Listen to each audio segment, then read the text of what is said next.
மகாநதி சீரியல்ல இனிய எபிசோட்ல என்ன நடக்குது அப்படின்னு பாத்தீங்கன்னா, நிவின் வந்து நம்மளால தான் இந்த பிரச்சனையே வந்துச்சு. அதனால நம்ம காவேரியும், விஜய்யும் எப்படியாச்சும் சேர்த்து வச்சிரணும் அப்படிங்கிறதுக்காக, விஜய பார்க்கறதுக்காக நிவின் போய்க்கிட்டு இருக்கிறாப்ல. இங்க ஆபீஸ்ல வந்து பாத்தீங்கன்னா, எந்த வேலையுமே செய்ய முடியாம விஜய் பரிதவிச்சுக்கிட்டு இருக்கிறாப்ல. ப்ராஜெக்ட் எல்லாத்தையுமே அப்படியே ஹோல்ட் பண்ண சொல்லிட்டாப்ல.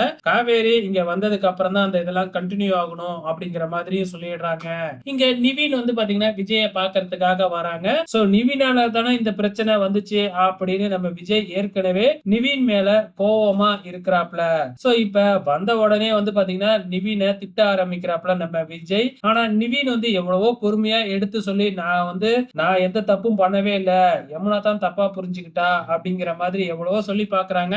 ஆனா விஜய் வந்து பயங்கரமா கோவத்தோட தான் வந்து நீ யாரா எங்க ரெண்டு பேத்தையும் சேர்த்து வைக்கிறது, காவேரி என்னைய விட்டு போக மாட்டான்னு எனக்கே தெரியும், நீ என்ன நான் சொல்லி தெரிஞ்சுக்கிறது அப்படிங்கிற மாதிரி எல்லாத்தையும் நானே பாத்துக்கிறேன் அப்படின்னு நிவீனை அவமானப்படுத்தி அனுப்பி வச்சிடுறாங்க. சோ நிவீன் எவ்வளவு சொல்லி பார்த்தாப்புல, இங்க விஜய் கேட்கறதா இல்ல. இங்க காவேரி வந்து பாத்தீங்கன்னா ரொம்பவுமே ஃபீல் பண்ணிக்கிட்டே இருக்கிறாங்க விஜயை நினைச்சு. அதுக்கப்புறம் தன்னோட அப்பாவோட போட்டோவை எடுத்து போன்ல பார்த்துட்டு, இதுக்கப்புறம் நான் வந்து அழுதுகிட்டே இருக்க மாட்டேன் அப்படின்னு சொல்லிட்டு வேலைக்கு கேட்டிருந்தாங்க இல்லையா, சோ ஒரு ரிசப்ஷனிஸ்ட் வேலை காலியா இருக்கு அப்படின்னு காவேரியோட ஃப்ரெண்டு போன் பண்ணி சொல்றாங்க. சோ நான் இன்டர்வியூக்கு போறேன் அப்படின்னு வீட்டுல சொல்லிட்டு கிளம்புறாங்க.